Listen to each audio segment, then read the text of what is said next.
সদস্যবৃন্দ এবং পরিবারবৃন্দ সবাইকে আমার পক্ষ থেকে অসংখ্য ধন্যবাদ।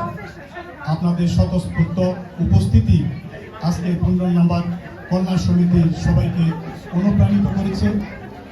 আমি আশা করি আজকে 1971 সালের শহীদ মুক্তিযোদ্ধাদের এবং জুলাই আগস্টের যে শহীদ হয়েছেন তাদের স্মরণে আজকে আমি আমার বক্তব্য এখানে আরম্ভ করছি।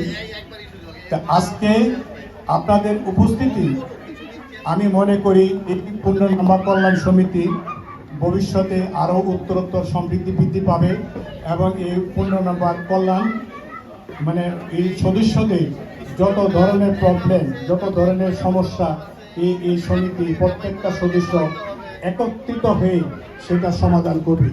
তা আমাদের আজকের এই সাংস্কৃতিক অনুষ্ঠানটা সময় দেওয়া হয়েছিল 3:30টায়। আপনারা একটু ধৈর্য সহকারে বসবেন।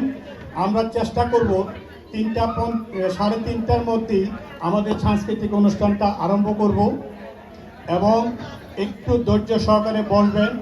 তা আমরা একটু সময় নিয়ে 3:50-এ করছিলাম, যাতে আমাদের খাবার দাবারে যদি একটু সময় লাগে সেই জন্য সাংস্কৃতিক অনুষ্ঠানের সময়টা আমরা 3:30 নির্ধারণ করছি।